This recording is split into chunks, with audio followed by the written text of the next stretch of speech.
Hello students, welcome to MCPS online classes.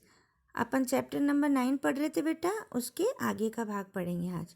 उस दिन संध्या समय उनके देखते देखते सामने की गुलाब की डाली पर एक चिड़िया आन बैठी। अब शाम का समय था और उनके सामने गुलाब की एक डाली पर चिड़िया आकर बैठी। चिड़िया बहुत सुंदर थी।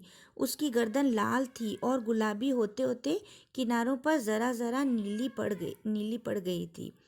अब मतलब गर्दन लाल थी और गुलाबी होते होते मतलब धीरे धीरे नीचे जाते नीली पड़ रही थी वो। पंख ऊपर से चमकदार शाह थे, एकदम चमकदार पंख थे। उसका नन्हा सा सिर तो बहुत प्यारा लगता था और शरीर पर चित्र विचित्र चित्रकारी थी, मतलब उस पे चित्रकारी भी थी। चिड़िया को मानो माधव दास की सत्ता का कुछ पता नहीं था। अब माधव दास उसको देख रहा है, उसको ये पता नहीं था। और मानो तनिक देर का आराम भी उसे नहीं चाहिए था, मतलब उसको आराम भी नहीं चाहिए था। और वो उसको बगीचा अच्छा लग रहा था, मगर वो वहाँ आके बैठ गई। कभी पर हिलाती थी, कभी फुदकती थी। वह खूब खुश मालूम होती थी, मतलब उस बगीचे में आके उसे बहुत अच्छा लग रहा था। कभी इधर फुदकती, कभी उधर फुदकती, अपनी नन्ही सी चोंच से प्यारी प्यारी आवाज़ निकाल रही थी। माधव दास को वह चिड़िया बड़ी मनमानी लगी, मतलब माधव दास जी को बहुत अच्छी लगी वो चिड़िया। उसकी स्वच्छंदता बड़ी प्यारी जान पड़ती थी।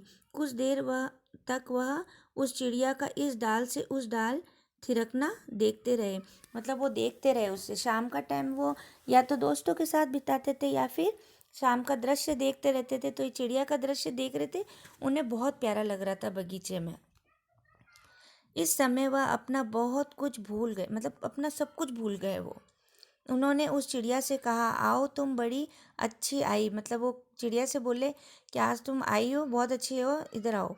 यह बगीचा तुम लोगों के बिना सूना लगता है। बोले ये बगीचा तुम लोगों के बिना बगीचे में कितना अच्छा लगता है, ऐसे छोटे छोटे पक्षी मतलब इधर उधर घूमते हैं। तो सुनो चिड़िया, तुम खुशी से यह समझो कि यह बगीचा मैंने तुम्हारे लिए ही बनवाया है। तुम बेखटके यहाँ आया करो। वो कह रहा है कि बिना खटके, मतलब कुछ भी तुम मत देखा करो और आ जाया करो। चिड़िया पहले तो असावधान रही, मतलब चिड़िया को पहले ऐसा लगा कि कुछ कर नहीं दे ये।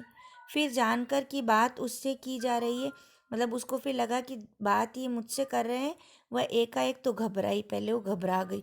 अपन भी देखो, कोई अनजान आदमी से बात करते में घबराते हैं ना, तो ये तो पक्षी ये तो समझती भी नहीं है, तो ये एकदम घबरा गई। फिर संकोच को जीत कर बोली, मुझे मालूम नहीं था कि वह बगीचा आपका है। मैं अभी चली जाती हूँ। पल भर सांस लेने में यहाँ टिक गई थी। अब उसने सोचा ये कहीं मुझे डांटेंगे, कुछ बोलेंगे, तो बोली कि नहीं, मुझे पता नहीं था आपका है, मैं यहाँ पे सांस ले लूँ, फिर मैं जाऊँगी यहाँ से।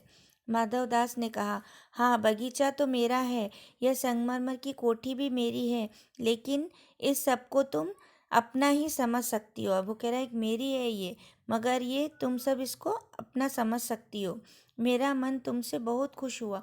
कह रहा मुझे तुम बहुत अच्छी लगी, तुम इसे अपना ही समझो और ये रोज आया करो। चिड़िया बहुत कुछ सकुचा गई। उसे बोध हुआ कि यह यह उससे गलती हो नहीं, मतलब वो सोच रही है कि मुझसे कहीं गलती तो नहीं हो गई यहाँ के। वह यहाँ बैठ गई है। उसका थिरकना रुक गया। भयभीत सी वह बोली, मैं थक कर यहाँ बैठ गई थी, मैं अभी चली जाऊँगी। बगीचा आपका है, मुझे माफ़ करें। अब वो कह रही है, वो डर रही है, वो सोच रही है कि मुझे डांटेंगे। बोले मैं थोड़ी सी देर यहाँ थक गई थी इसलिए बैठी थी, मैं यहाँ से चली जाऊँगी। ठीक है बेटा, इसका नेक्स्ट भाग अपन नेक्स्ट क्लास में पढ़ेंगे। Thank you.